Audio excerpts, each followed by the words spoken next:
नमस्कार, P3 भारत में एक बार फिर आप सबका स्वागत है। दोस्तों, आजकल बिहार के चुनावों की सरगर्मी पूरे देश में है और बिहार के चुनाव का प्रथम चरण का चुनाव 6 नवंबर को है और आज छठ पूजा जो विशेष पर्व है बिहार का मनाया जा रहा है।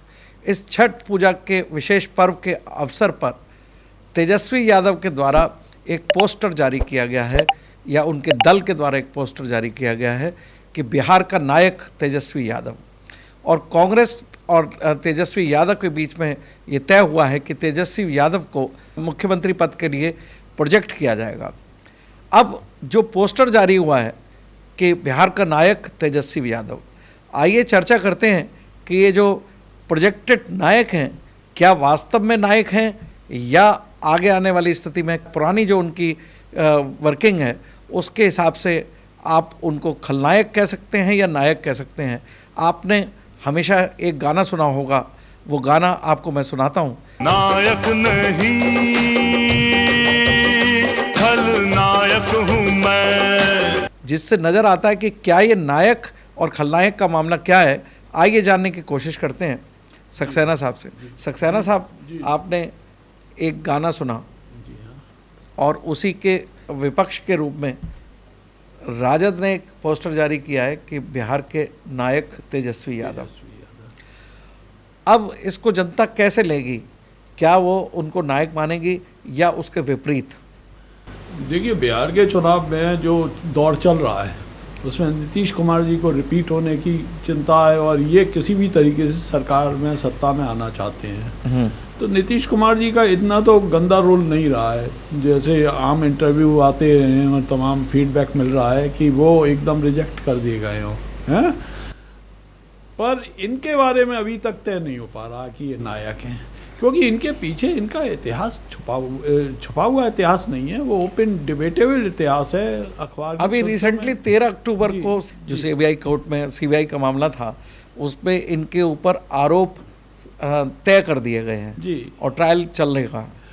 अब ऐसी स्थिति में अपने को नायक प्रोजेक्ट करना, तो जनता, मैं समझता हूँ, इस नायक के मामले में उल्टा लेगी या वास्तव में नायक साबित होंगे। देखिए, एक बात आपको बताऊं, सीबीआई और हमारे लीगल कोर्ट्स वो तो फैसला लेते हैं, वो अपना महत्वपूर्ण होता है और उसका इम्प्लीमेंटेशन होता है, पर उससे भी बड़ा फैसला जनता का फैसला होता है जो सुर्खियों में आ चुका है अब तक, जो फीडबैक मिला है। सक्सेना साहब, आपने देखा कि पूरा परिवार पहले लालू यादव चारा घोटाले मामले में और कई अन्य मामलों में आरोपी हैं और जेल भी रह गए हैं और अभी जमानत पे हैं, और तेजस्वी यादव की भी कमोवेश स्थिति ऐसी है। ऐसी स्थिति में नायक प्रोजेक्ट करना, कभी मैं ध्यान रख रहा हूँ दोस्तों कि अभी बीजेपी का एक नारा था 400 पार, जिससे बल्कि बीजेपी का नुकसान हुआ, और उसी तरह से अब मैं समझता हूँ कि तेजस्वी यादव ने जो अपना नारा दिया है बिहार के नायक, मुझे लगता है ये नारा उनको उल्टा पड़ने जा रहा है। यदि आप उनके परिवार की स्थिति देखें तो पिताश्री पहले से ही जेल से निकल कर आए हुए हैं और उन पर मुकदमे तमाम चल रहे हैं। लैंड फॉर जॉब का मामला है, IRCT का मामला है, साथ साथ एक शक्ति मेहता करके एक व्यक्ति जिसकी हत्या के जुर्म में तेजस्वी यादव के खिलाफ FIR की गई है। ऐसी स्थिति में नायक अपने को साबित करना क्या आग से खेलना होगा? मुझे लगता है कि बिहार के चुनाव में NDA को ये स्पेस देते जा रहे हैं अपने इस तरह के पोस्टर में। विकास पुत्र तो कहा जा सकता था, लेकिन अगर नायक कहेंगे तो निश्चित रूप से उनके अपोजिशन उनके खलनायकी के काम पर जनता के सामने रखेगी। अब वो खलनायक उनकी नज़र में, जनता की नज़र में बन जाएंगे, ऐसा मुझे लगता है नायक बनने की बजाय खलनायक से नज़र आएंगे, क्योंकि उनके जो काम हैं, यदि आप सक्सेना साहब आप देखें तेज प्रताप के साथ कैसे संबंध है इनके? देखिए, तेज प्रताप उनके पारिवारिक कलेश है, जो बहुत बड़े पॉलिटिकल फैमिलीज होती हैं उनमें कलेश होते हैं, पर जहाँ तक पब्लिक प्लेटफॉर्म की बात है, एक PK नाम की शख्सियत भी बिहार में घूम रहे हैं, वो पब्लिक एडवोकेसी कर रहे हैं, वो जितना नीतीश कुमार के खिलाफ भी बोलते हैं पर वो ज़्यादा फैक्ट्स आधारित नहीं है, पर इनके खिलाफ वो कमज़ोर नहीं पड़ने देना चाहते हैं और पब्लिक डिबेट में इन्हें बनाए हुए हैं, और पब्लिक डिबेट में इनके जो भी स्पोक पर्सन्स हैं उन्हें डिफेंस करना मुश्किल पड़ रहा है। मुझे लगता है पीके इसका जवाब देंगे नायक के बदले में। पीके ने ऑलरेडी उन्हें खलनायक बनाया हुआ है। आप और हम तो बनाए ना बनाए, कोर्ट बनाए ना बनाए, पीके जो प्रश्न उठा रहे हैं उनमें से एक का भी जवाब अभी तक ये दे नहीं पाए हैं। बिहार के जनता को जंगल राज का याद होगा, कुछ वर्षों पहले जब आरजेडी का राज हुआ करता था, राबड़ी देवी का भी राज रहा। उसमें आपने जिस तरह के किस्से सुने, वहाँ के व्यापारी, वहाँ के डॉक्टर्स बहुत परेशान थे। ऐसी स्थिति में नायक शब्द अपने लिए इस्तेमाल करना, मैं समझता हूँ कि बल्कि स्थिति ऐसी होनी चाहिए कि जनता से माफ़ी मांगी जानी चाहिए थी कि जो हमने पहले किया वो आगे नहीं करेंगे। वो आपने कभी केजरीवाल का नाम सुना होगा, केजरीवाल हर बार माफ़ी मांगता नज़र आया कि मैं अब की बार गलती नहीं करूँगा और मुझे एक बार फिर से जिता दीजिए। ऐसा मुझे लगता है कि तेजस्वी यादव को भी यही करना चाहिए था, लेकिन उन्होंने जो नायक प्रस्तुत किया है उस नायक के मामले में जनता उन्हें खलनायक बनाने में देर नहीं लगाएगी, मुझे ऐसा लगता है। सक्सेना साहब, आपने देखा कि तेजस्वी यादव जिस तरह का बिहेव करते हैं, जिस तरह की भाषा बोलते हैं मोदी जी के लिए या और अन्य अमित शाह के लिए, इन्होंने एक एफआईआर इनके ऊपर और है कि इन्होंने गुजराती ठग्स बोला था इनको। जी हाँ। तो ये शब्द भी तेजस्वी यादव, जबकि उनकी उम्र के हिसाब से और केवल 9th फेल कैंडिडेट हैं ये, उसके बाद ये मोदी जैसी शख्सियत पे प्रश्न चिन्ह उठाते हैं। अगर इनको मालूम होना चाहिए, अगर राजनीति करना आती होती इनको, तो इनको मालूम होना चाहिए कि जनता जिस मामले से चिढ़ती है उस मामले को ये उठा रहे हैं, यानी कि अपने को नायक साबित कर रहे हैं। तो मैं समझता हूँ ये शब्द इनको बची खुची जो लाज थी वो भी डुबो सकते हैं। देखिए एक चीज़ आपको बताऊं, जनता दल, ये आरजेडी, राष्ट्रीय जनता दल, चाहे जेडीयू हो, ये जनता पार्टी और बाद में बने जनता दल से डिफेक्टेड किए हुए लोगों के जमघट हैं। और ये कई लोगों ने, जैसे नीतीश कुमार जी ने पब्लिक मासेस के लीडर के रूप में एक इमेज हासिल करी, पर ये उस पिछड़े वर्ग के हैं जिससे कि लोग परेशान थे, और उसके बाद एक अति पिछड़ा वर्ग और क्रिएट हो गया। अब जे आरजेडी के सामने समस्या ये, अति पिछड़े लोग कैसे जोड़े जाएं, बिना अति पिछड़े जोड़े हुए आप केवल एक पर्टिकुलर कास्ट लीडर के रूप में आप बहुत ज़्यादा कामयाबी नहीं कर सकते, और आज इससे जूझना पड़ रहा है। क्या आपको लगता है सक्सेना साहब, बिहार का चुनाव इन सब की एक्टिविटी के देखते एक तरफा होता हुआ जा रहा है? मैं एक चीज़ कहना चाह रहा हूँ जिस पर चर्चा कम हुई है, बिहार में एक बहुत बड़ा ग्रुप इकट्ठा हो गया है, वो है अनरिजर्व्ड क्लास का। जी। और अनरिजर्व्ड क्लास एक बहुत महत्वपूर्ण ग्रुप है। अनरिजर्व्ड क्लास में था upper classes? No, unreserved class का मतलब जिन्हें आप सवर्ण जातियां भी कह सकते हैं, माइनॉरिटीज भी कह सकते हैं, रिलीजियस। क्या आपको लगता है कि माइनॉरिटी में मतलब मुस्लिम वोटर? नहीं, मुस्लिम वोटों की बता रहा हूँ। उनकी समझ में नहीं आया है कि अगर आरक्षण घटा तो सबसे ज़्यादा प्रताड़ित मुस्लिम वर्ग ही होगा, क्योंकि मुस्लिम रिलीजियस माइनॉरिटी है और माइनॉरिटी को। चलिए, जहाँ तक सवाल है आरक्षण का, तो आरक्षण तो केंद्र का मुद्दा है।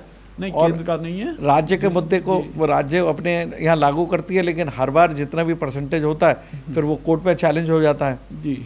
अब आपने देखा कि एक सुशील मोदी हुआ करते थे, हाँ बिल्कुल, बीजेपी के। जी। उन्होंने ही इनके लिए सारे फैक्ट इकट्ठे किए और इनको खलनायक साबित करने में उन्होंने अपनी पूरी जान लगा दी।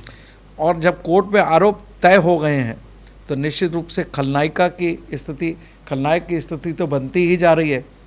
कमोवेश पिताजी तो पहले से ही सजा याफ्ता हैं और पुत्र के साथ भी ऐसी स्थिति बन रही है, और लेकिन साथ साथ जो परिवार की पोजीशन है, वो परिवार के लोग भी, शायद तेज प्रताप ने अभी एक स्टेटमेंट दिया है सक्सेना साहब जी कि आरजेडी में वापस जाने से ज़्यादा मैं मरना पसंद करूँगा। तो ये क्या साबित करता है नायक के बारे में? देखिए, हम लोग जिस फिल्म के खलनायक या और भी तरीके से रॉबिन हुड की इमेज की बात करते हैं, वो एक पब्लिक पॉपुलर इमेज थी, हैं?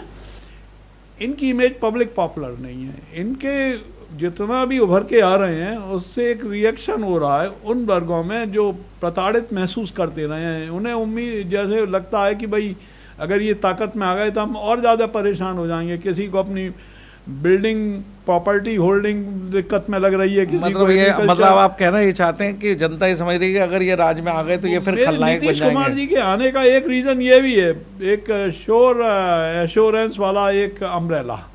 इनका ये पता नहीं मेरे से क्या छीन लिया जाए, सबसे बड़ी दिक्कत है। अब कह रहे हैं कि हम 51% से ज़्यादा आरक्षण बढ़ाएंगे, बताइए आप। तो कई लोगों से छीना जाना है, खुले तो वो तो फिर कोर्ट में चैलेंज होगा, जैसे कि आपने कोर्ट कहा। में नहीं होगा। अब ये मैकेनिज्म ये है, नेशनल पार्टीज और एक फेडरेशन सा जो बन गया है, वो कह रहा है हम पूरे देश में संवैधानिक परिवर्तन करेंगे। तो संवैधानिक परिवर्तन स्टेट से कैसे कर वो नहीं, संवैधानिक परिवर्तन जिन लोगों से जो इनके हम कदम हैं, वो उन राष्ट्रीय लेवल की पार्टियां कभी भी बहुमत में कहीं पे भी आ सकती हैं। ये तो आरजेडी आपको राष्ट्रीय आरजेडी एक इम्पोर्टेंट कंपोनेंट तो है ही महागठबंधन का। क्या आरजेडी का कहीं और स्कोप नजर आता है आपको बिहार से? आरजेडी का क्या, समाजवादी विचारधारा को जैसे लोगों ने बांटा है, चाहे अखिलेश यादव जी हों, चाहे ये हों, चाहे 2 और 3 और जगह चल रहे हैं, वहाँ बिल्कुल इस राष्ट्रीय विचारधारा को ख़त्म करके रख दिया है। क्या आपको लगता है साहब तेजस्वी यादव के इस नारे को अखिलेश यादव भी अपना सकते हैं आने वाले यूपी के चुनाव में? अखिलेश यादव तो बाजा बजा रहे हैं पूरी तरीके से कि मेरे को आरक्षण बढ़ाना है। अब बढ़ाना है तो भाई जिससे छीना जाना है उन्हें भी तो डिफेंस करने का राइट है। तेजस्वी यादव और अखिलेश यादव में क्या समानताएं देखते हैं आप? अखिलेश यादव और तेजस्वी यादव में समानताएं हैं। परिवारवाद की दोनों राजनीति कर रहे हैं। उन्हें परिवार के बाहर कुछ भी नहीं दिखता है, उन्हें जाति के बाहर कोई नहीं दिखता है। जाति के समीकरण के आधार पर ही वोट मांग रहे हैं, चुन जाना चाहते हैं। काम का और उपलब्धियों का इन दोनों पे नितांत अभाव है। दोस्तों, बिहार के चुनाव में ये जो पोस्टर साबित होगा, बल्कि विपक्षी दलों को, आरजेडी की विपक्षी दलों को और एनडीए गठबंधन को एक मौका मिल गया है कि जनता से तय करना कि ये नायक हैं या खलनायक हैं। क्योंकि अगर आप किसी मुद्दे को सामने रखते हैं तो निश्चित रूप से अपोजिशन पार्टी को एक मौका मिलता है उसको काउंटर करना। तो मुझे लगता है कि बिहार की राजनीति में ये जो पोस्टर है शायद आरजेडी के लिए काफ़ी नुकसानदायक साबित होगा, और उसमें जो विपक्षी एनडीए गठबंधन है वो लोगों के दिमाग में ही ये बैठाने में सक्षम हो सकता है कि ये व्यक्ति नायक ना होके फ्यूचर में अगर सत्ता मिली तो खलनायक की स्थिति में ज़्यादा होगा, जिसमें जनता को प्रताड़ना सहनी पड़ेगी। ऐसा मेरा मानना है कि राजनीतिक में जब भी कोई काम करना चाहिए और अपनी जो पृष्ठभूमि उनकी पहले से बनी हुई है वो माफ़ी मांगते नज़र आते तो ठीक था। यदि उन्होंने अपने को लीडर बनाया है, नायक बनाया है, तो वो उल्टा पड़ेगा उनके लिए दाव, ऐसा मेरा मानना है। और आने वाले समय पर बिहार के चुनाव निश्चित रूप से एनडीए की तरफ मुड़ते हुए नज़र आ रहे हैं। और जैसा कि आपको सक्सेना साहब लगता है कि एनडीए की तरफ जब ये मुड़ेंगे तो क्या आपको लगता है कि जेडीयू ही मुख्य सत्ताधारी दल होगा या बीजेपी अपर हैंड होगी? देखिए, ये तो एक बहुत गलत चलन हो गया है मुखौटे पे चुनाव जी। ये जो इलेक्टेड लेजिस्लेचर मेंबर्स होते हैं या पार्लियामेंट मेंबर्स होते हैं, उनका हक होता है कि वो वोट देके प्रधानमंत्री या मुख्यमंत्री का चुनाव करें। डेमोक्रेटिक सिस्टम में तो यही है। अब इनमें चेहरा चल गया है, अब चेहरा तो चल गया है। देखिए, मैं समझता हूँ कि कांग्रेस ने अभी समर्थन कर दिया है तेजस्वी यादव के मुख्यमंत्री काल में। सपोज, वैसे तो कोई चांस नहीं है, आपको लगता है कि कांग्रेस उसमें तेजस्वी यादव पर दाव लगाएगी? देखिए, कांग्रेस की हिस्ट्री जो लोग जानते हैं वो जानते हैं। चौधरी चरण सिंह जी से ज़्यादा कोई कांग्रेस की हिस्ट्री नहीं जानता है। 1 मिनट में सरकार बनाती है, 1 मिनट में गिरा देती है। राजीव गांधी का आपको ध्यान कर लीजिएगा। कई अन्य राज्यों में भी यही हुआ है जी। उत्तर प्रदेश में जगदम्बिका पाल को जी देख लीजिएगा, बने इधर निकले। तो ये तो पॉलिटिकल गेम है। मुझे लगता है कि एनडीए ने अपना प्रोजेक्ट नहीं किया। उन्होंने डिप्लोमेटिकली बात कही कि नेतृत्व तो अभी हम नीतीश कुमार के नेतृत्व में चुनाव लड़ रहे हैं, लेकिन अगर जब हम जीते तो उसका विधायक दल का नेता एनडीए के विधायक चुनेंगे। हर जगह तो ऐसा लगता है मुझे काउंटर करके उन्होंने तेजस्वी यादव को फडणवीस है। महाराष्ट्र हर जगह है, हर राज्य में राजनीतिक तौर पे। मैं तो पहले भी कह चुका हूं कि जी, आप कहते रहे हैं। जो मेरा राजनीतिक विश्लेषण है, मुझे लगता है कि एनडीए आ रहा है जिसमें बीजेपी और जेडीयू में बराबर की टक्कर दिखती है। अगर आप देखें तो मुझे टक्कर तो एनडीए में ये लग रही है कि सीट्स किसकी ज़्यादा आएंगी। एक मजबूरी बस फंस गई है जिसके मारे तमाम चीज़ें ओवरलुक करनी पड़ रही, नहीं तो चुनाव से पहले ही सब कुछ साफ होता। केंद्र सरकार को जेडीयू की मदद चाहिए।